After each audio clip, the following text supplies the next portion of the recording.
L'érotisme, c'est, quand on regarde le dictionnaire historique de la langue française, c'est un mot tardif, d'introduction tardive dans la langue française. Ça peut paraître un peu surprenant parce que l'érotisme en tant que tel, je veux dire, il a traversé les âges, mais le terme même en français est assez récent.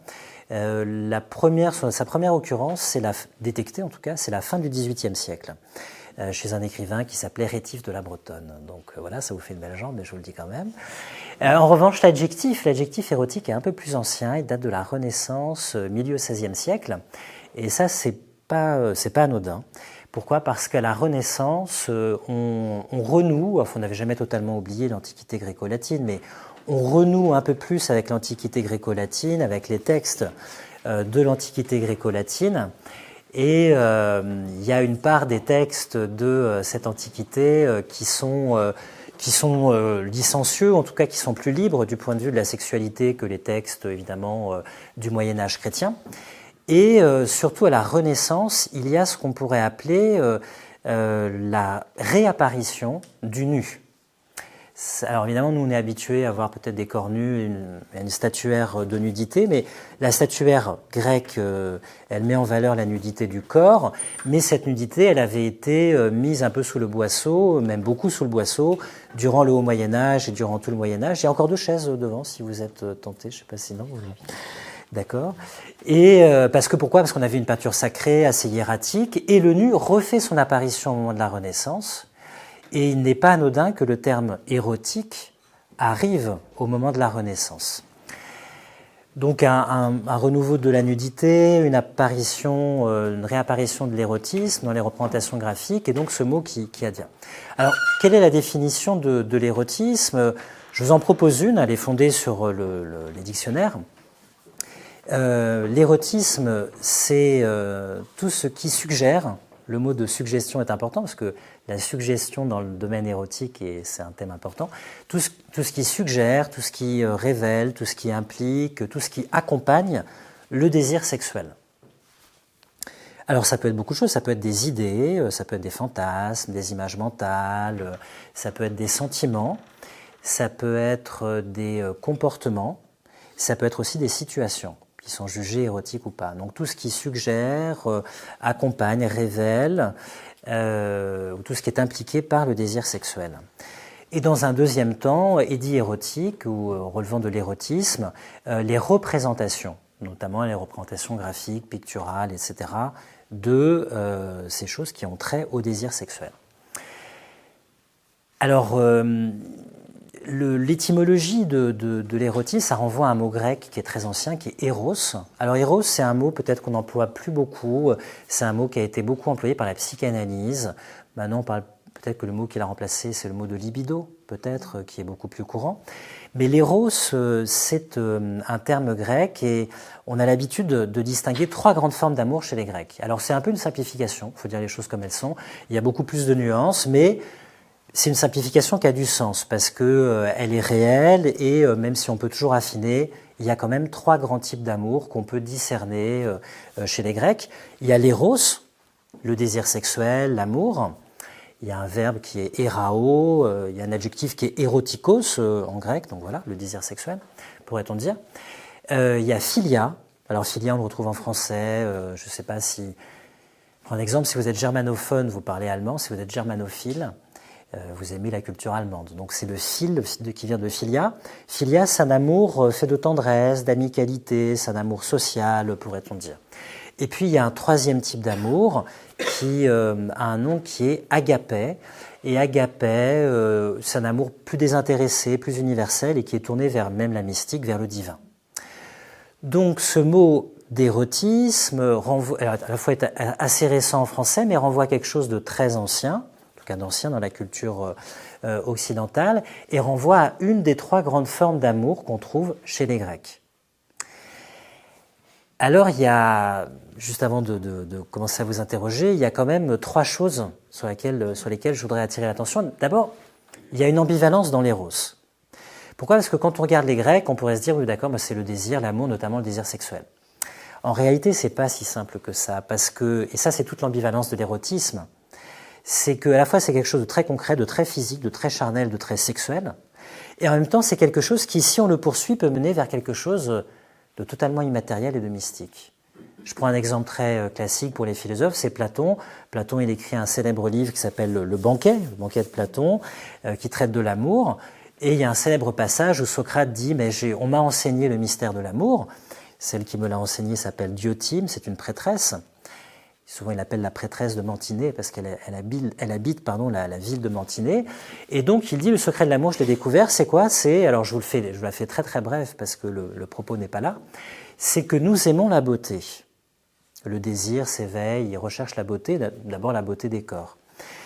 Et Platon fait remarquer, en tout cas le personnage de Socrate qui raconte son initiation, fait remarquer qu'en fait, quand on aime la beauté, tous les corps sont beaux d'une façon différente.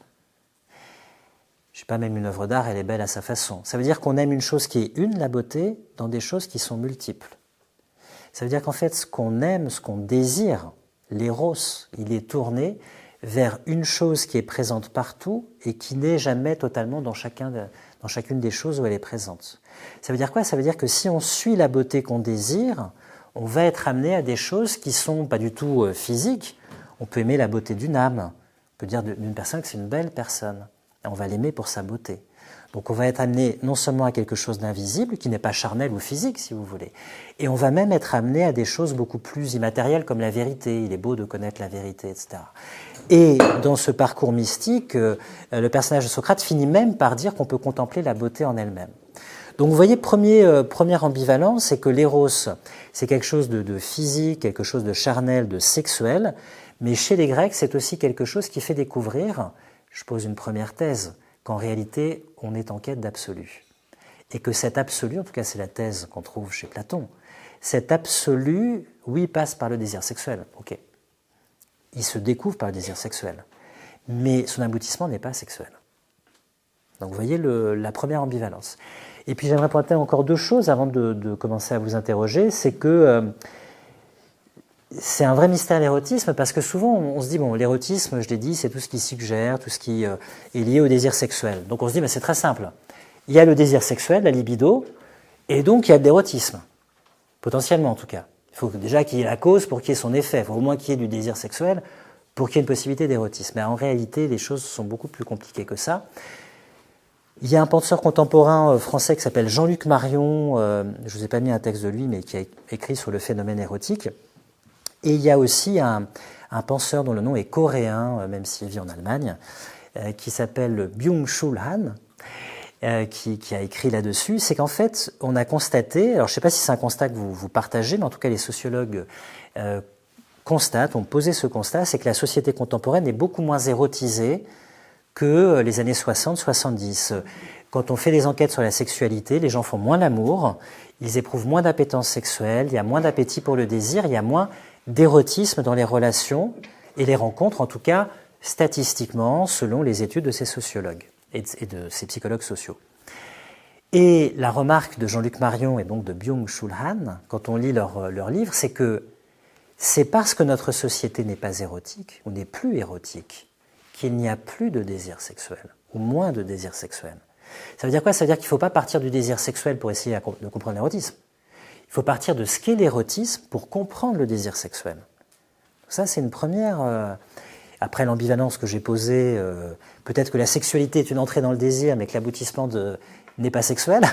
C'est un autre paradoxe que je voulais souligner. Et puis, comment dirais-je, si je pousse jusqu'au bout, et là je fais exprès de vous titiller, il peut même y avoir de l'érotisme quand il n'y a pas de sexualité, quand il n'y a pas de sexe, quand il n'y a pas d'acte sexuel, et même, là je fais exprès pour vous embêter, quand il y a impuissance.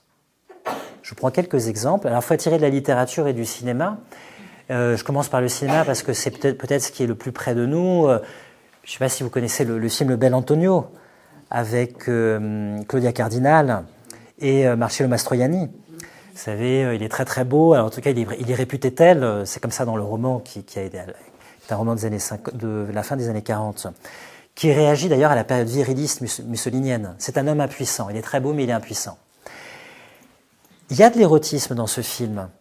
Alors vous allez me dire, évidemment, tous les hommes qui ont vu ce film et qui sont attirés par les femmes peuvent se poser l'énigme suivante. Comment on fait quand on a Claudia Cardinal dans son lit pas être attiré et être en condition au moins de tenter quelque chose. Mais il est frappé d'impuissance. Et c'est tout le nœud de ce film antiviriliste par rapport à la période mussolinienne. Il y a un autre film aussi que je cite, que peut-être vous connaissez plus, avec Ava Gardner, qui est, je cherche le nom de cet acteur très célèbre, qui est mort d'un cancer, vous me le direz, ah oui, Humphrey Bogart, La comtesse aux pieds nus. La comtesse aux pieds nus, elle se marie avec ce comte, Torlato Favrini, qui ne lui dit pas qu'il est impuissant, elle le découvre après. Et c'est tout le nœud voilà, donc je vous l'ai spoilé, si vous l'avez vu. En tout cas, mais il est très beau à voir. Et puis en littérature, je donne deux exemples, et vous pourrez aller les lire si vous voulez. Un roman qui a fait scandale en son temps, au début du XIXe siècle, c'est un roman de Claire de Duras qui s'appelait Olivier ou le secret. Voilà, il y a un secret. Et alors il avait fait scandale, et Stendhal, qui était malin, avait repris un peu le même thème dans un roman où justement il tourne autour du pot, il dit jamais exactement la chose, ce qui fait qu'il n'avait pas produit le même scandale. C'est le roman Armance, où oui, il y a quelque chose qui ne va pas. Mais il y a de l'érotisme dans la rencontre, il y a du désir, mais il y a une impuissance. Donc vous voyez, c'est très particulier l'érotisme, parce que peut-être que l'aboutissement de l'érotisme n'est pas sexuel, peut-être qu'il ne faut pas partir du désir sexuel pour comprendre l'érotisme, mais partir de l'érotisme pour comprendre le désir sexuel, et peut-être même qu'il peut y avoir érotisme quand on est impuissant à réaliser l'acte sexuel. Je sais que ce sont des paradoxes, je voulais vous embêter un petit peu au début, j'espère que j'y suis arrivé. Alors je vous dis les chapitres un peu que j'ai prévus. Premier chapitre très simple et très profond, parce que c'est le cœur du sujet. Quels sont les aspects, les conditions de l'érotisme? C'est quoi l'érotisme? Pas seulement pour vous à titre individuel, mais comment penser l'érotisme. Peut-être une deuxième section sur les obstacles à l'érotisme, et là on va parler de la période contemporaine. Est-ce que notre période contemporaine est érotique ou justement désérotisante, comme le disent certains des penseurs dont j'ai parlé, puis d'autres, je vous en citerai d'autres. Et puis après, un chapitre sur le langage et la séduction, parce qu'une grande partie de l'érotisme tient au langage et tient aussi à la séduction. Alors je vais commencer par une question qui met les pieds dans le plat, voilà, pas de fausse pudeur. Il faut quand même qu'on distingue deux choses. En tout cas, il y a deux mots. Vous allez me dire si pour vous ce sont deux choses différentes, ou bien si ces deux mots en fait recouvrent une même réalité. Est-ce que vous faites une distinction entre l'érotisme et la pornographie? Et si oui, quelle est la différence entre l'érotisme et la pornographie? Je dirais pour vous, mais presque intuitivement, est-ce que vous y voyez une différence qui est flagrante, ou bien est-ce que vous trouvez que c'est pas si évident de faire la différence entre érotisme et pornographie? Oui, Eric. Là, je dirais juste un mot entre les deux, qui est le secret. Ah, le secret. Et par rapport à la nuit, alors, c'est un paradoxe, justement, parce que ça veut dire qu'on est une société qui a hérité de la libération des mœurs, et qui pourtant fait face, je le mets au conditionnel, ferait face à un manque d'érotisme. Donc vous voyez le paradoxe. Mais peut-être parce qu'il n'y a plus autant même je vais poser un autre mot, peut-être qu'il n'y a plus autant d'interdits qu'avant. Peut-être que c'était l'interdit qui faisait aussi l'érotisme, je ne sais pas. Hein. Alors j'ai vu Madame et puis après Bruno. Non, c'était juste pour compléter ce que vous disiez, c'est que peut-être la pornographie montre. Alors le critère de la pornographie serait l'exhibition. Ok. Il montre beaucoup, il montre tout. Il montre tout. Et je dirais dans l'érotisme, il y a peut-être une notion d'inaccessible, peut-être. Ah, il y a quelque chose d'inaccessible. Aux liaisons dangereuses. Aux liaisons dangereuses, d'accord. Oui, il y a quelque chose... j'ai parlé d'interdit, je peux employer peut-être... Ça me revient. Quelque chose d'inaccessible, c'est intéressant, mais ça veut dire que... Maurice Ronet. Pardon? Un film avec Maurice Ronet. Raphaël ou le débauché. Ah, je ne l'ai pas vu. Mais ce que vous parlez d'inaccessible, c'est intéressant parce que finalement, un corps, entre guillemets, on peut le posséder, on peut coucher avec, etc. Mais dans l'érotisme, il y a plus que le désir d'un corps. C'est, justement, on en parlera, c'est ce qui fait l'érotisme. Alors que peut-être la pornographie se fixe sur le corps, sur le côté plastique, sur le côté visuel. Elle donne à voir, elle exhibe, elle montre peut-être tout. Alors que justement l'érotisme est lié, j'en reparlerai peut-être à une dialectique du visible et de l'invisible. Il y a quelque chose dans l'érotisme où il faut une part aussi d'invisible peut-être. Oui, Bruno. En gros, j'allais dire à peu près ça. Il y a le soft, il y a le hardware, il y a ce qu'on pense, il y a ce qu'on fait. Ah oui, oui. Tu vois, je suis encore un peu efficace. C'est intéressant, le soft et le hard, puisque ce sont les mots qu'emploient les anglo-saxons. Et puis sinon, choisir. C'est très intéressant parce que la référence au téléphone, c'est à la fois la référence au virtuel et la référence, on l'a dit, au visible et à la communication. Puisqu'on est dans une société de communication, d'inflation des images, et on est aussi dans une société du virtuel. Évidemment, la virtualité, elle n'existait pas dans les années 60 de ce point de vue-là. Il y avait la télévision, certes, mais on ne peut pas dire que c'était le monde du numérique tel qu'on le connaît aujourd'hui. Oui, Cécile. Oui, mais voilà, il y a plein de choses qui se sont passées. Mais en tout cas, le sida, cette peur de la sexualité, elle est fondamentale, elle est importante comme un tournant, effectivement, où tout d'un coup, alors les jeunes générations ont eu peur, on leur a fait peur aussi, hein, voilà, peut-être pour leur bien, mais enfin en tout cas on leur a fait peur, avec des campagnes là-dessus. Et il y a un texte de Baudrillard que je vous ai mis dans les textes que je vous ai envoyés, qui est un texte un peu étonnant, où lui, c'est un texte qu'il intitule « La sexualité comme maladie transmissible hein. ». Et il dit, il analyse les campus américains où il y a à la fois la peur du sida et en même temps la peur du harcèlement, forcément du désir, la peur de se faire... On est dans un contexte américain, évangéliste souvent, dans des facs américaines, et donc il y a à la fois un désir chez ces jeunes gens et puis en même temps une façon pour les sexes de s'éviter et une peur même entre les sexes. Et il dit, on a Baudrillard qui est toujours un peu mal pensant, il dit c'est comme si les sexes avaient peur d'attraper la sexualité en se rencontrant. Alors que s'ils restent à distance, il n'y a pas de harcèlement, il n'y a pas non plus de problème, voilà. Il y a même la question, les anglo-saxons parlent du eye contact, hein, quand on regarde quelqu'un de façon un peu insistante, ça peut être considéré comme une forme de harcèlement aussi. Donc il y a des codes qui ont changé et il y a peut-être eu une mise à distance des garçons et des filles, ou des garçons, parce qu'il y a les sexualités multiples, et avec une plus grande méfiance entre les sexes, peut-être, oui, et envers la sexualité. Oui, Hélène. Oui, il y a des mots qui me viennent à l'esprit en parlant de l'érotisme, c'est la suggestion, la subtilité, une certaine réserve. Une certaine réserve, tout à fait. Une certaine retenue, qui fait monter le désir aussi. Tout à fait. Et je verrais plus, ça peut aller dans les deux sens, hein, qui alimente quoi, mais l'érotisme peut monter le désir. Oui, alors que la pornographie serait plus de l'ordre de la consommation. On consomme un désir, voilà, c'est de l'ordre de la consommation, on a dit exhibition, consommation, etc., absence de quelque chose d'un peu mystérieux ou de secret, alors que l'érotisme aurait ce caractère un peu plus secret.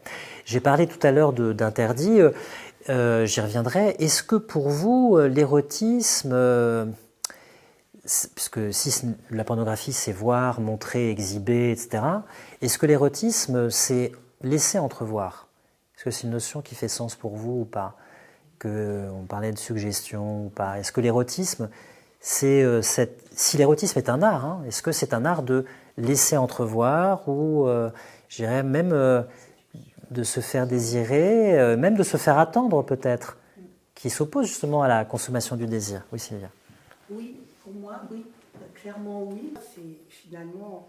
Une fois qu'on est dans cette phase-là, on a atteint ce qui est le plus important, me semble-t-il. Ah, parce qu'après c'est décevant. Ça peut l'être, d'accord. Mais en tout cas, il y a l'idée de retenue, effectivement, d'attente, d'atermoiement peut-être aussi. Il y a tout un jeu de la séduction. Il y a tout un jeu. Alors je reviendrai à cette notion de jeu. Oui, il y a aussi un jeu, etc. La pornographie, c'est vraiment de la consommation.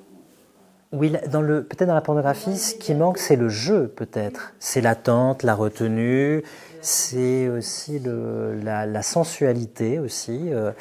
Qu'est-ce que vous associez à la sensualité ? C'est quoi la sensualité pour vous, justement ? Ce qui fait la sensualité, même d'un tableau, d'une représentation, d'un corps, d'une situation, c'est quoi cette sensualité qui serait l'un des caractères de l'érotisme ? Moi, je vais vous prendre un exemple après, mais oui. Pour moi, ça éveille des émotions. Ça, c'est l'effet que ça produit, oui, tout à fait, oui. Oui, la sensualité, mais il peut même y avoir une sensualité dans un tableau. Par exemple, la sensualité d'un tableau, il y a un texte de Martine Lacaze que je vous ai mis, qui a écrit un livre qui s'appelle Désir et peinture, et elle dit que ce qui est extraordinaire dans un tableau, c'est quand le peintre ou la peintre arrive à suggérer le toucher par la vue. C'était la façon de peindre le corps, où par exemple une étoffe, etc., arrive à suggérer ce sens du toucher qui manque évidemment au tableau. On n'est pas là à toucher le tableau, j'espère en tout cas, qui normalement n'est pas en relief, enfin, part si c'est un tableau impressionniste. Et elle dit justement que c'est un sens qui est suggéré, on parle de suggestion, qui est un sens tactile, qui est un toucher, mais un toucher qui n'a pas lieu. Et c'est ça la sensualité devant un tableau, c'est qu'on a envie de le toucher, on peut sentir le grain d'une peau, on peut avoir ce désir de tactile, et en même temps, on ne le touche pas. On ne le touche pas. C'est peut-être ça aussi la sensualité. Oui, voilà. Est-ce qu'il y a d'autres choses qui vous viennent sur la sensualité? Moi, je dirais volontiers une forme d'indolence aussi. C'est-à-dire qu'il faut, dans la sensualité, peut-être une forme d'abandon. Et on en reparlera sur notre société moderne, on est peut-être dans une société du contrôle, de la gestion, comme on dit. Est-ce que c'est facile d'avoir une sensualité dans une société du contrôle? Je ne sais pas si c'est tout à fait compatible. Oui, Eric. On parlera de ce qui bloque la sexualité, lapsus ô combien justifié en partie. La sensualité, il y a effectivement le temps, le délai, effectivement, et la lenteur, effectivement. C'est pour ça que le mot d'indolence dit aussi une forme de lenteur. Alors, effectivement, dans une société qui va toujours plus vite, qui est toujours plus rapide, et une société de la performance. C'est pas la même chose que la sensualité, la performance. Ça ne veut pas dire qu'il ne faut pas chercher des performances. Ça veut dire qu'il y a peut-être un registre, quand j'ai parlé de la gestion, du contrôle, et il y a un registre qui est autre, qui est l'érotisme, qui n'est pas le même. Ça veut dire qu'on peut faire les deux, hein, mais peut-être pas au même moment. Alors il y a un texte que je vous ai envoyé, je vais y faire référence parce que je le trouve tout à fait révélateur. C'est vous qui avez parlé des liaisons dangereuses? Oui. Votre prénom c'est Claudine? Claudine. Claudine. Je vous ai sélectionné un texte, je ne vais pas le lire en totalité, mais c'est un texte très célèbre, c'est au début des Liaisons dangereuses, c'est le vicomte de Valmont qui écrit La marquise de Merteuil. Ce sont les deux personnages qui vont s'affronter. Hein. Il y en a une qui est plus intelligente que l'autre, c'est la marquise de Merteuil. Puis un autre, il est très intelligent mais très vaniteux, donc il est un peu bête aussi. C'est le vicomte de Valmont. Ça arrive parfois à certains hommes, très rarement, mais de façon tout à fait marginale. Et il va écrire à la marquise. Alors c'est un séducteur patenté, impénitent. Il rencontre chez sa tante qui s'appelle Madame de Rosemonde, qui est une personne âgée, celle qu'il va appeler la présidente de Tourvel. C'est Madame de Tourvel qui est mariée à un président d'un parlement de province qui n'est pas là. Il va tomber éperdument amoureux d'elle et il va découvrir l'amour, lui qui n'a connu que les conquêtes. Mais en même temps, il ne va pas accepter de tomber amoureux, il ne va pas accepter cet amour, et par orgueil, par bêtise, par fierté, on pourrait même dire par vanité, il va gâcher son propre bonheur et le bonheur de cette femme. Il écrit au début des Liaisons dangereuses une lettre où Madame de Merteuil comprend qu'il est amoureux, et comprend aussi que cette femme, Madame de Tourvel, qui est l'antithèse de la marquise de Merteuil. La marquise de Merteuil, elle est sophistiquée, intelligente, machiavélique. Madame de Tourvel, elle est ingénue, dévote et sincère. Et elle comprend qu'elle ne pourra jamais être aimée comme cette femme. Ce qui va un peu la blesser. Parce qu'elle peut se faire désirer. Elle est très érotique, Madame de Merteuil. Mais elle ne peut pas faire naître à la fois l'érotisme qu'il va décrire et le véritable sentiment amoureux. En fait, elle ne peut pas être aimée telle qu'elle est. Elle est toujours obligée de porter un masque. Qu'est-ce qu'il dit, le vicomte de Valmont? En fait, il dit ce qu'il trouve érotique chez Madame de Tourvel, c'est qu'elle est charmante, je dirais au naturel. Elle est simple, elle est authentique, elle est intègre, elle est entière. Et donc même quand elle ne s'habille pas de façon sophistiquée, ce qui laisse suggérer ses formes qui sont jolies, la rend, si vous voulez, adorable. Je vous lis juste un extrait. C'est la lettre 6 des Liaisons dangereuses, c'est au tout début, où ça plante le décor. Parce que Madame de Merteuil s'est un peu moquée de Madame de Tourvel, et donc le vicomte de Valmont est piqué et réagit. Vous lui reprochez de se mettre mal, parce qu'elle dit Madame marquise de Merteuil, mais elle s'habille comme une quiche, si vous voulez, pour employer un mot, voilà. Il lui dit, vous lui reprochez de se mettre mal. Il dit, je le crois bien, toute parure lui nuit. Ça veut dire, elle n'a pas besoin de se parer comme vous, c'est entendu comme vous. C'est raide. Tout ce qui la cache la dépare. C'est dans l'abandon du négligé qu'elle est vraiment ravissante. Grâce aux chaleurs accablantes que nous éprouvons, un déshabillé de simple toile me laisse voir sa taille ronde et souple. Une seule mousseline couvre sa gorge, et mes regards furtifs mais pénétrants en ont déjà saisi les formes enchanteresses. Sa figure, dites-vous, n'a nulle expression. Et qu'exprimerait-elle dans les moments où rien ne parle à son cœur? Non, sans doute, elle n'a point comme nos femmes coquettes ce regard menteur qui séduit quelquefois et nous trompe toujours. Elle ne sait pas couvrir le vide d'une phrase par un sourire étudié, et quoiqu'elle ait les plus belles dents du monde, elle ne rit que de ce qui l'amuse. Quand elle reçoit ça, alors elle est très intelligente, Madame de Merteuil, mais elle comprend que ce qui lui plaît, c'est que cette femme, elle est simple, et elle porte parfois des choses qui suggèrent la beauté qui est la sienne, et donc il éprouve un attrait pour elle qui est lié à ce qu'elle est, en fait. Et la marquise de Merteuil, alors là, je ne veux pas vous la lire, mais elle répond, comme elle sait le faire, de façon sophistiquée, dans la lettre 10, où elle va... il y a deux choses qui se répondent. Il y a, je ne sais pas si vous avez suivi un peu la description, parfois Madame de Tourvel, elle porte, si vous voulez, un voile qui, à la fois, la laisse voir, suggère ses formes sans les révéler.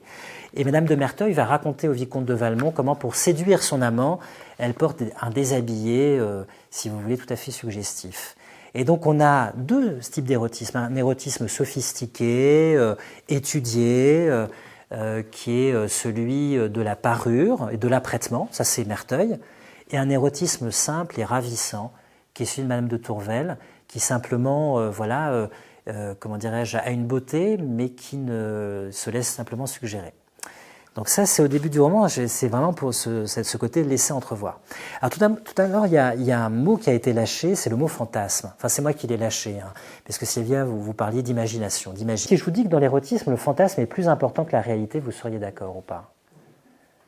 Ou non, vous me dites, finalement, non, c'est pas le fantasme qui est plus important que la réalité. Vous avez 2 heures.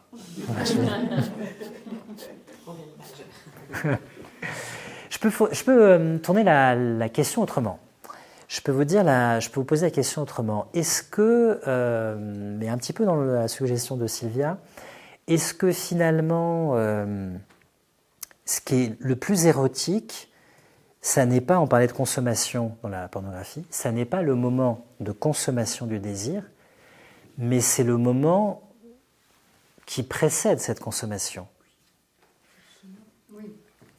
Non, mais je pose la question, hein, je ne veux pas vous induire, je vous pose la question pour vous. Oui, Cécile. C'est le chemin.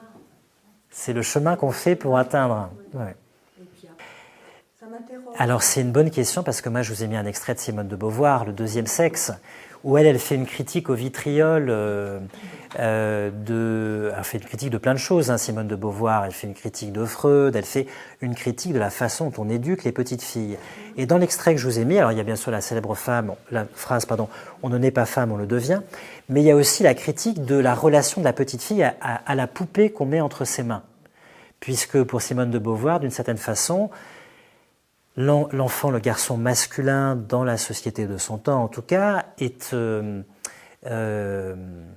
élevé de façon projective pour entreprendre et pour conquérir le monde extérieur, et donc peut-être aussi les femmes, telles qu'il l'entend, après, une fois qu'il découvre la sexualité, alors que les filles sont éduquées dans une forme de passivité. Et la poupée, pour elles, est une forme d'aliénation, parce que c'est un objet où elles vont se projeter, et où elles vont être enfermées dans une forme d'apparence objective qui va être la leur. Donc, je mentionne ce texte parce qu'il y a peut-être dans l'érotisme tel qu'on l'a longtemps pensé une réflexion masculine peut-être et pas une réflexion féminine, ça c'est possible. Oui, Frédéric. Oui. Mais effectivement, tu as raison, si on reste que dans le fantasme et si on n'est jamais dans la réalité, c'est pas un érotisme qui est nourrissant. Voilà. Mais pourquoi est-ce que je vous ai posé la question? Parce que c'est un vrai paradoxe. Si vous me dites, mais je vous trouve discret, donc vous ne mettez pas les pieds dans le plat, mais si je vous prête en tout cas l'idée que le plus érotique c'est le fantasme, l'attente, même dans la séduction, ça ne veut pas dire qu'il n'y ait aucun acte, il peut y avoir du toucher, il peut y avoir, on se croise, on s'entretient, etc., mais on n'a pas encore comment dirais-je, coucher ensemble peut-être, on n'a pas encore eu le moment de la consommation, mais on est dans le fantasme, dans l'imaginaire, dans la suggestion, dans le jeu, etc., dans le prélude, dans les préliminaires si on veut parler plus sexuel. Il y a un paradoxe qui est que normalement le désir, il a longtemps été défini comme quelque chose d'insatisfaisant. Pourquoi? Parce que si le désir était satisfaisant, bon ben on ne chercherait jamais à satisfaire nos désirs. Admettons que vous croisez quelqu'un dans la rue et quelqu'un vous dit « Ah, j'ai un désir énorme pour cette personne ». Et vous lui dites « D'accord, alors qu'est-ce que tu mets en place ?» Et « Ah, surtout pas, je vais rester dans le désir ». Je dis « Ah, d'accord, est-ce que… » Bon, ce serait surprenant. Généralement, quand on a un désir, on cherche à l'assouvir. Pourquoi ? Parce que le désir est une tension psychique, nerveuse, qui cherche tout simplement un assouvissement. Or, le propre de l'érotisme, c'est peut-être un désir qui se plaît à s'entretenir en repoussant un peu le moment de son assouvissement. Donc vous voyez, il y a un paradoxe quand même. Est-ce que vous seriez d'accord là-dessus ? C'est ce qu'on appelle la patience du désir. Patience au sens strict du terme. Patur en latin, ça veut dire je souffre. Hein. Prendre son désir en patience. Est-ce que l'érotisme, c'est pas aussi prendre son désir en patience ? Ce qui fait qu'on est dans un registre totalement différent de la pornographie. On n'en parle même plus, je veux dire, on n'est plus dans… Vous voyez, on est dans un registre émotionnel, affectif, sensible, qui est très différent. Alors il y a un philosophe très célèbre qui avait défini le désir comme un inconfort, c'est John Locke au XVIIe siècle, uneasiness, c'est-à-dire que le désir, c'est cet inconfort qui est moteur. Si vous n'aviez pas d'inconfort dans le désir ne serait pas moteur. C'est parce que quand vous désirez quelque chose, vous avez un inconfort que vous avez une motricité, vous allez faire quelque chose pour résoudre cet inconfort et assouvir votre désir. Et c'est pour ça que quand on l'assouvit pas, on est frustré. Mais un paradoxe nouveau, parce qu'on va enchaîner les paradoxes sur l'érotisme, c'est que c'est peut-être un désir qui se plaît à attendre d'être satisfait. Dans le jeu, dans la retenue dont parlait Hélène tout à l'heure. Est-ce que cette idée vous parle ? Vous seriez plutôt convaincu par cette idée ? Oui. Est-ce que l'érotisme suppose la beauté ? Non. Je vais réagir tout de suite. Non, pas du tout. Non ? C'est une beauté subjective. Alors la beauté peut être un jugement tout à fait subjectif. Ça peut aider, dit Bruno. Ça peut aider. Pardon ? Ou faire peur. Ah, c'est intéressant parce qu'il existe, pourquoi est-ce que je vous pose la question ? Il existe des beautés froides, des beautés glaciales, des beautés qui peuvent être glaçantes ou intimidantes, qui ne suscitent pas le désir. C'est pour ça que c'est un… Oui, Frédéric. Moi, je suis avec l'idée, là, depuis tout à l'heure, que on lie à l'autre. Oui, alors effectivement, l'érotisme, il est ressenti, alors il peut être partagé bien sûr, mais il est ressenti déjà comme un trouble personnel. L'érotisme, alors c'est un mot qu'on n'a pas encore employé, l'érotisme est un trouble. L'érotisme peut être très subversif. L'érotisme peut, comment dirais-je, nous faire tressaillir. Alors qu'une beauté peut nous laisser froid ou froide, peut ne rien évoquer pour nous. Pourquoi est-ce que je parlais de tout à l'heure de ce paradoxe du désir ? Parce que je vous ai mis un autre texte, vous pourrez aller le voir s'il vous intéresse, c'est un texte de Rousseau, qui est tiré d'un roman qui s'appelle Julie ou la Nouvelle Héloïse. Et en fait, Rousseau dit le fantasme est en lui-même une jouissance. Mais attention, une jouissance qui n'est pas un plaisir. Il faut distinguer jouissance et plaisir. Le plaisir, c'est la satisfaction du désir dans l'acte, et la jouissance, elle peut passer par une forme, j'ai dit, d'atermoiement, de frustration, d'attente, de délai, de jeu, etc. On a un certain plaisir, bien sûr, mais on n'a pas le plaisir qui est peut-être le plaisir sexuel. Et il le dit très bien, alors c'est une femme qui écrit l'extrait de texte que je vous ai envoyé, que vous avez parmi le panel de textes. C'est Madame de Volmar qui écrit, elle dit finalement, tant qu'on désire être heureux, on peut se passer de l'être. Ah bon ? Et elle précise, on s'attend à le devenir. Et si le bonheur ne vient pas, parce que parfois il ne vient pas, le charme dure autant que l'illusion qui le cause. Il y a un charme dans le fantasme, dans l'imaginaire, dans l'attente, etc. Et elle dit même, elle ajoute, ainsi cet état se suffit à lui-même, car il donne une inquiétude qui est une sorte de jouissance. C'est-à-dire dans l'érotisme, il y a un désir qui est une jouissance, mais qui n'est pas forcément le plaisir de l'assouvissement. Je ne sais pas si j'ai été… voilà. Dans l'érotisme, il y a une sorte de jouissance qui peut être liée au fantasme, qui peut être liée à d'autres choses, qui est liée à une inquiétude du désir, hein, bien sûr, mais qui n'est pas forcément le plaisir de l'assouvissement. Juste avant de passer au chapitre 2, si j'ose dire, on a dit pas mal de choses. On a dit beaucoup de choses là pour l'instant sur le désir et sur l'érotisme, et qui, pour vous, je crois pour tous, est différent de la pornographie. Petite question insidieuse comme ça, est-ce que les animaux ont aussi de l'érotisme? Est-ce qu'il y a de l'érotisme chez les animaux, selon vous? Bonne question. Moi, je vous pose la question. Il y a les approches, Il y a les approches, il y a les parades, avant l'acte sexuel. il y a les parades, Voilà, ça peut être assez. il y a les rutes. Voilà, peut influer. Ah, dans quelle mesure l'éducation influence? C'est pour ça que je parlais tout à l'heure de l'interdit, parce que je disais finalement, peut-être une société, je sais que c'est un peu étonnant de le dire, où il y a plus d'interdits, et peut-être une société potentiellement où il y a plus d'érotisme. Parce que si tout est ouvert, tout est autorisé, je racontais souvent aussi ce conte tiré des 1001 nuits à mes élèves de terminale sur le désir. Je ne sais pas si vous avez, peut-être ça vous rappellera une lecture. Vous savez, c'est un homme qui entre dans un fabuleux palais où il y a des femmes qui sont à sa disposition, il y a une sorte de corne d'abondance, et elles vont s'absenter, et elles lui disent « tu peux aller partout dans le palais sauf dans une chambre ». Il a tout. Il a toutes les femmes qu'il veut, il a un palais magnifique, il peut aller partout sauf dans une chambre. Alors au début, il passe devant la chambre, ça, regarde, elle est fermée, bon, il repasse, puis à un moment, il va rentrer, cet imbécile. Voilà. S'il ne fallait pas rentrer, parce qu'il lui arrive vraiment un sort peu enviable. Donc il y a aussi le côté interdit. On vous interdit quelque chose. Qui dit interdit dit transgression. Ça veut dire quoi? Ça veut dire que peut-être par rapport aux animaux, l'être humain, il s'interdit et il rêve de transgression.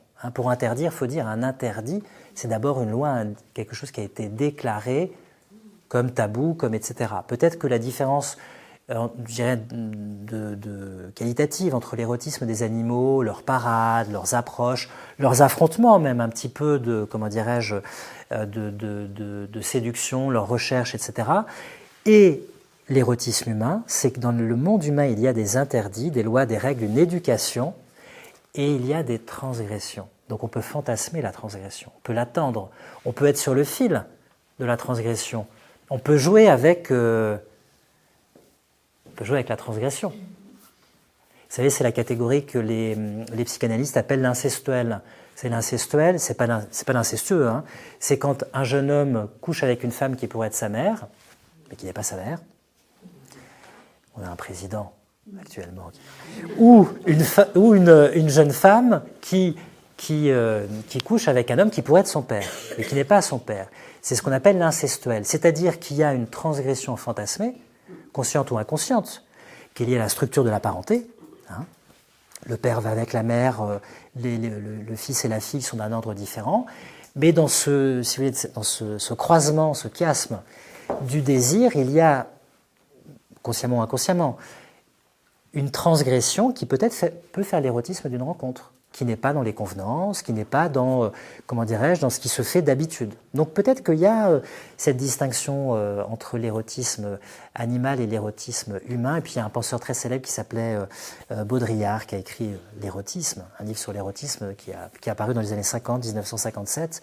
Et Baudrillard disait ce qui est transgressif, alors il dit beaucoup de choses, hein, je ne peux pas tout exposer ici, ce serait matière à beaucoup de développement. Il dit que l'être humain, dans l'érotisme, se sent transgressé par son désir. Ça veut dire quoi? Ça veut dire que l'être humain, il tente d'avoir une vie qui n'est pas animale, pourrait-on dire. Mais au moment de la sexualité, ce qui est transgressif, c'est qu'il sent en lui un désir animal et il se sent dans son humanité transgressé par l'animalité de son désir. C'est pour ça que l'érotisme est toujours transgressif. C'est parce qu'on sent en nous quelque chose qui subvertit les convenances, qui parfois nous fait fantasmer de l'interdit, qui n'est pas dans l'ordre, de l'inhibition, tout simplement. Et tout d'un coup, on se sent transgressé par quelque chose qui nous dépasse. Il y avait deux... Non, c'est bon? Non. Tout à fait. Il y a un érotisme, effectivement, qui peut être inquiétant quand c'est une projection, on pourrait dire pathologique, et qui ne respecte pas le consentement de l'autre. Tout à fait, ouais, ouais. Subtil, non. Oui, parce que l'érotisme a une forme de danger, c'est-à-dire qu'à un moment, l'érotisme, effectivement, c'est si je mets les pieds dans le plat, c'est pas une situation très érotique, quelqu'un qui a été très excité, on lui a donné des signes, etc. Et puis la personne, à la fin, dit non. Parce que tu parles- Alors il y a la possibilité de via un moment très érotique et en même temps qui devrait se suffire à lui-même. Et comment entendre dans ce cas-là le non? Et parce que c'est un érotisme qui n'a, voilà, c'est pour ça que je disais, l'érotisme, il faut un peu le découpler du moment simplement du plaisir de l'assouvissement. Sinon, effectivement, on passe mécaniquement au. Ouais. Le mot interdit. Parler de provocation dans l'érotisme. Ah, l'érotisme peut être provoquant, oui, tout à fait. Oui, l'érotisme peut être provoquant, peut être délibérément provoquant. Et voilà, c'est aussi une forme de liberté sociale qu'on reconnaît au corps.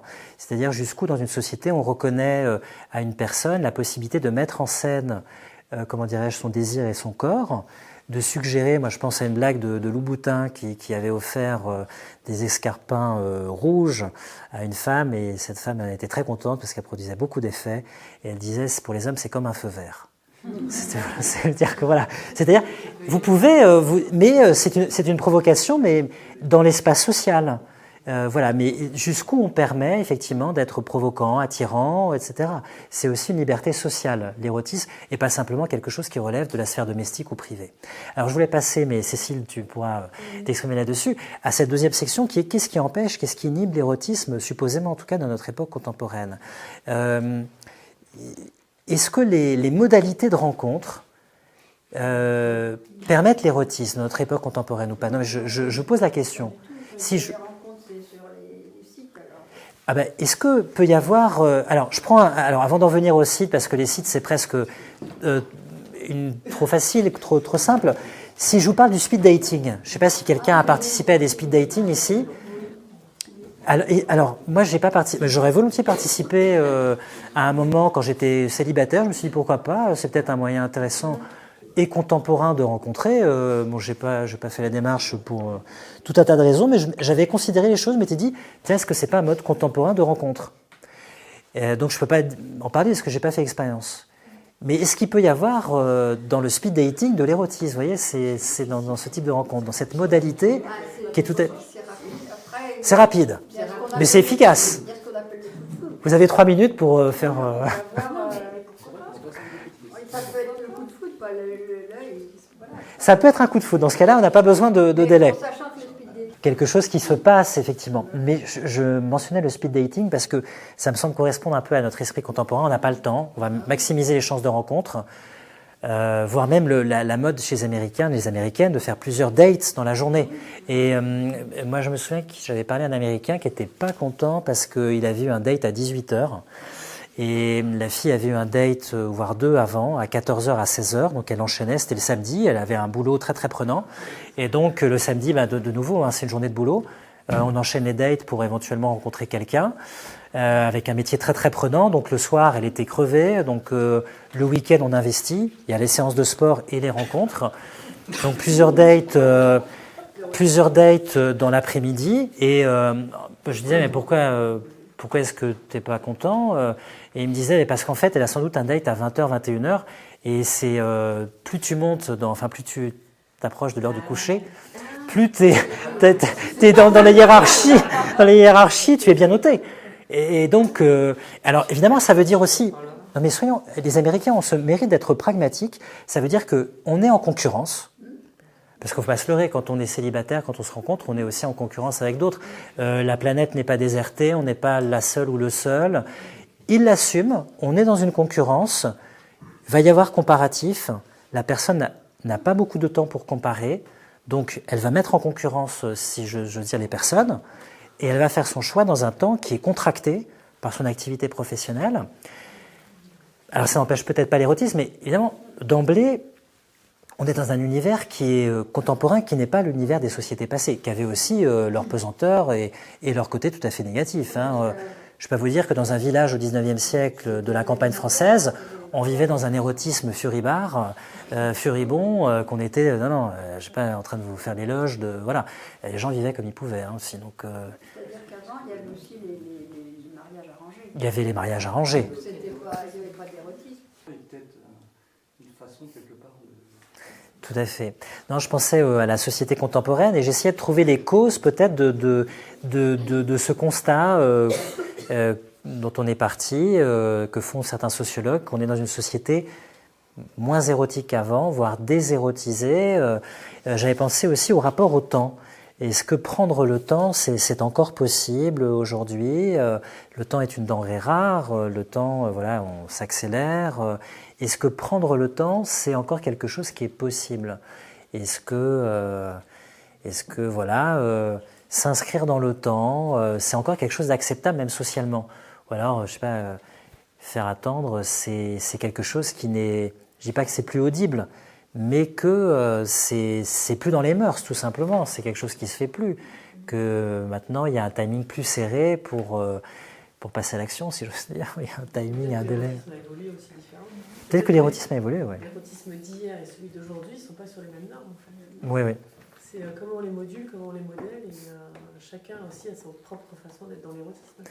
Tout à fait. Alors justement, ouais. Alors je vous cite plusieurs schémas. Vous allez me dire si vous parlez, c'est des schémas traditionnels justement, à travers lesquels on a souvent lu l'érotisme. Cécile dirait peut-être masculin justement, mais pas encore que, pas forcément. Mais est-ce qu'ils sont encore en vigueur maintenant? Si je vous dis dominant, dominé, prédateur, proie, chasseur, chassé. Ah oui, mais je suis désolé, je suis obligé de mettre sacrificateur ou sacrificatrice, sacrifié. C'est pire. On va commencer Non, mais il y a une thèse de Baudrillard, je vais l'expliquer pourquoi. Parce qu'en fait, d'ailleurs, je vous la donne tout de suite, parce que ça on peut se dire, mais qu'est-ce que c'est que ça? En fait, lui, il dit que dans l'érotisme, chacun des deux se sent sacrifié par le désir.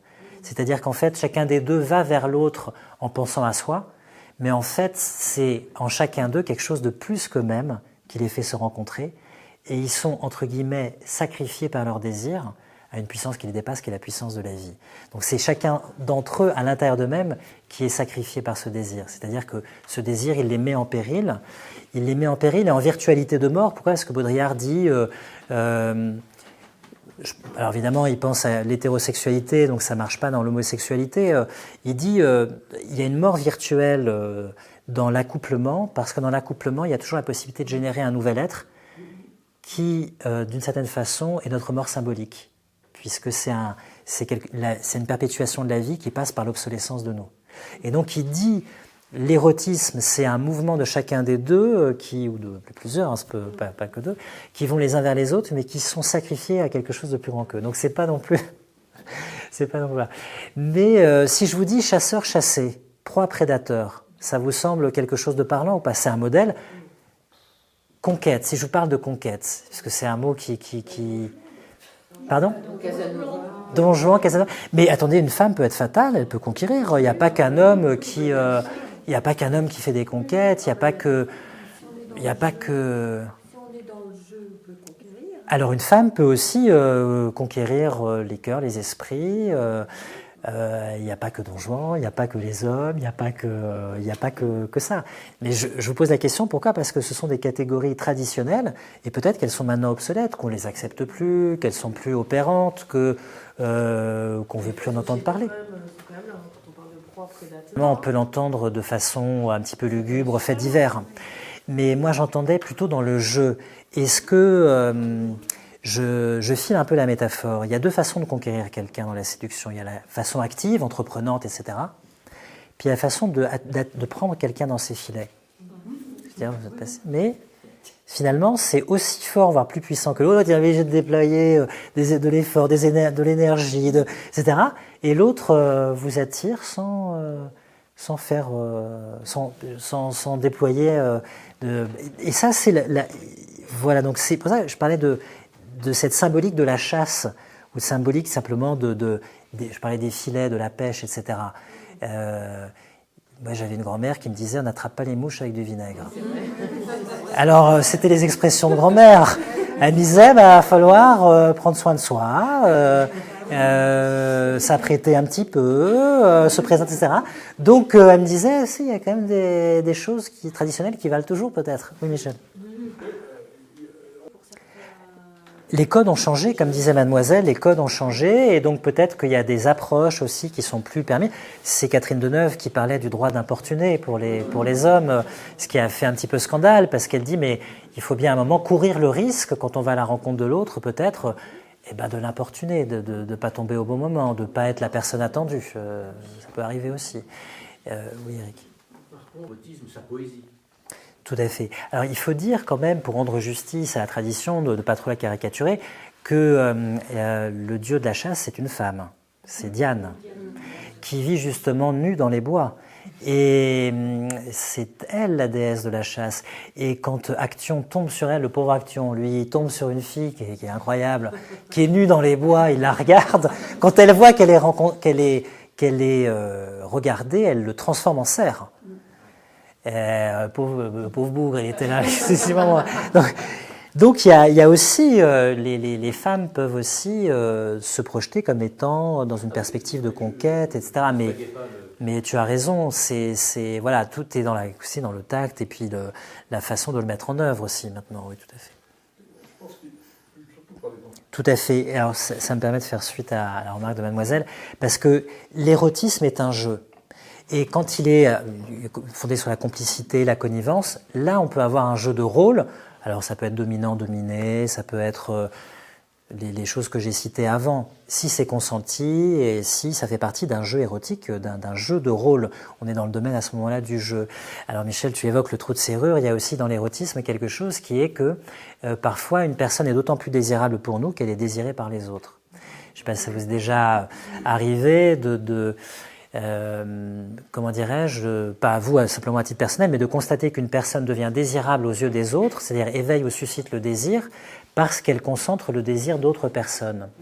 On appelle ça la rivalité mimétique, c'est-à-dire que quand vous êtes sous les feux des projecteurs, sur le devant de la scène, je ne sais pas, je prends l'exemple des acteurs, des actrices, etc. Vous avez un surcroît de désir collectif qui est sur vous, etc. Alors que si on vous croisait dans la vie ordinaire, peut-être qu'on n'aurait pas le même fantasme, vous ne généreriez pas le même fantasme que vous générez si vous êtes mis sur le devant de la scène. Il y a un tableau extrêmement célèbre, la référence est dans les textes que je vous ai donnés, c'est un tableau de Jacob Jordaens, je ne sais pas comment le prononcer, mais je le prononce comme ça, qui s'appelle Le roi Candole montre sa femme à Gigès. L'histoire est très célèbre. Le roi Candole a une femme qui est très belle. Et pour la trouver d'autant plus désirable, il veut la voir désirée par un autre. Donc ce tableau est incroyable. Je vous invite à aller le voir après. Vous avez la référence encore une fois dans les textes. Jacob Jordaens, le roi Candole. On appelle ça le candolisme. Quand vous assistez au désir d'un autre ou d'une autre pour votre partenaire. Le tableau est ainsi fait. Il y a cette femme qui est devant son miroir, je crois qu'elle se coiffe ou elle se regarde, et derrière une tenture apparaissent deux visages, le roi Candole et Gigès, qui est son lieutenant, qui regarde cette femme et elle se voit regarder, elle se sait regarder. Et donc il y a un jeu de regard. Pourquoi ? Parce que le spectateur lui-même qui regarde la toile, lui il n'a pas décidé, il est rentré là. Si vous voulez, pour voir des tableaux. Il est mis face à la toile et lui-même est indiscret. Et voit cette femme qui est regardée par Gigès, qui lui-même est vu par Candole. Et c'est ce triangle du désir, si vous voulez, qui est là. Donc le trou de serrure, c'est un thème très, très célèbre dans le domaine de l'érotisme. Mais oui, l'érotisme est un jeu, et du point de vue du jeu, tout est possible, et même, comment dirais-je, le jeu sur la domination, parce que justement, elle n'est pas réelle, elle est jouée. C'est Paul Audy aussi, quelqu'un qui a beaucoup raisonné sur l'érotisme, qui dit que c'est un simulacre, tout simplement. Et c'est la part du jeu dans l'érotisme, parce que si on prend au pied de la lettre tous les rapports humains, et qu'on est toujours dans l'esprit de sérieux, on ne peut pas avoir d'érotisme, si vous voulez. Donc il faut consentir à ce jeu qui instaure quelque chose de différent. Éric parlait de poésie, qui est différent du caractère prosaïque de la vie ordinaire. Alors justement, ça me permet d'ouvrir un troisième chapitre, qui est le chapitre du langage et de la séduction. Quelle est l'importance du langage dans l'érotisme et la séduction pour vous ? Est-ce que le langage, la parole, ou la parole écrite, on a parlé des messages qui sont envoyés, est-ce que c'est quelque chose de prépondérant ou pas ? Ou est-ce que c'est quelque chose de plus ou moins annexe pour vous ? Quelle est la part du langage pour vous dans l'érotisme et dans la séduction? Est-ce que c'est une part très importante, et si oui, pourquoi? Ou bien c'est une part mineure, ça fait partie, mais ce n'est pas non plus le centre de l'attraction érotique, ça ne joue pas forcément. Ça dépend de la durée. Ça dépend de la durée du discours? Je ne parle pas de... du rapport. Attendez, je parle de la parole, pas simplement dans les relations, les rapports sexuels qu'on peut avoir, mais la parole dans la séduction, la rencontre, la façon de parler, le grain de la voix, la présence, etc. J'ai vu Hélène et puis après Michel. Tout à fait, très important. Le langage est un vecteur de sensualité. Est-ce que vous seriez d'accord pour dire que le langage est un vecteur de sensualité? Alors, ça peut être les mots doux, ça peut être les mots tendres qu'on vous susurre, ça peut être quelque chose de suggestif, mais il y a une sensualité dans le langage, dans la façon de l'utiliser. Ça veut dire, on en revient à une idée que j'ai un peu formulée tout à l'heure, quand je vous ai dit, mais est-ce que l'érotisme est un art de se faire attendre ou désirer? Peut-être que l'érotisme est un art, demande une maîtrise. Et parmi cette maîtrise, il y a aussi l'art de s'adresser à la personne, de lui parler. Je ne dis pas qu'il faut nécessairement l'envoûter ou la marabouter, je ne dis pas ça, mais il y a un art de s'adresser à elle, à cette personne, à lui ou à elle. Oui, Hélène. Alors, petit teasing, moi j'ai fait un cours sur le fantasme que j'ai mis en ligne sur ma chaîne, qui est une très bonne chaîne d'ailleurs, abonnez-vous, qui s'appelle, je le dis pour les personnes qui ne connaîtraient pas, Keilos, K-H-E-I-L-O-S. Il y a tout un cours dédié au fantasme, et c'est vrai que le propre du fantasme, c'est vrai que quand on le réalise, justement, il n'existe plus. C'est la fameuse formule, il faut réaliser ce fantasme, mais en fait, c'est pas possible, parce qu'évidemment, c'est jamais son fantasme qu'on embrasse. Et donc, c'est vrai que c'est un paradoxe. Donc, mais le langage, il est là à la fois peut-être pour susciter des fantasmes, pour faire espérer, peut-être pour faire miroiter aussi des choses, mais le langage, il peut avoir une plus ou moins de sensualité. Donc, c'est pour ça qu'on le manie plus ou moins bien. Sylvia, vous vouliez dire Oui, en fait, elles sont très jolies, elles font très attention à comment elles s'habillent, elles font très attention à se maquiller, elles vont se faire les ongles, je ne sais pas comment elles font, elles sont très belles, très bien maquillées, etc. Mais dès qu'elles ouvrent la bouche, des fois je me dis, dur, si j'étais un garçon maintenant, franchement... Ah, tu fais des expressions un peu ordurières? Non, la façon, oui, tout à fait, la façon de s'exprimer, le vocabulaire, la vulgarité, pour être dans l'air du temps, etc. Ça jure avec une apparence physique. C'est vrai que c'est tout à fait paradoxal, quelque chose de très apprêté, un grand souci, un grand soin à l'apparence physique et un langage, lui, qui est beaucoup plus relâché, pourrait-on dire. C'est ça. Ok. Je trouve que justement... C'est vrai que c'est un paradoxe. C'est très important dans l'érotisme et que les jeunes de maintenant n'ont plus justement cette possibilité. D'attrait pour le langage, voilà. Pas autant qu'avant. Pas autant qu'avant. Ok. Ouais. Madame, vous vouliez dire quelques... Oui. Oui, tout à fait. La mystique. Alors, j'ai même deux exemples en tête, puisque vous parlez de peinture, de mystique et d'érotisme. Vous pourrez aller les voir si vous ne les connaissez pas. C'est de Le Bernin, donc Bernini, Gian Lorenzo. Donc XVIIe siècle, Sainte Thérèse. Sainte Thérèse face à l'ange. Pourquoi? Parce que Sainte Thérèse d'Avila avait dit avoir vu un ange qui avait transpercé son cœur d'amour. Et Le Bernin l'a dépeint dans une extase qui confine quand même par sa suggestion à quelque chose d'érotique au sens sexuel du terme. Et encore plus, alors là je trouve ça incroyable qu'il ait réussi, enfin qu'il ait fait ça. Mais bon, les cardinaux de l'époque étaient beaucoup plus licencieux qu'on l'imagine.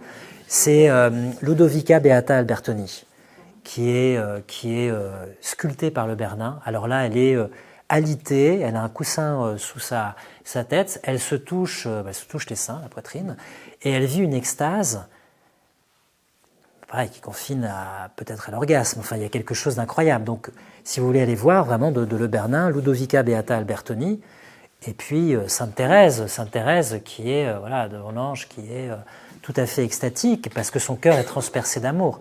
Donc l'érotisme peut être mystique, il peut être mis en scène dans un langage graphique, pictural, plastique, tout à fait, bien sûr. Alors Hélène, à qui j'ai pas donné la parole tout à l'heure, et puis Cécile.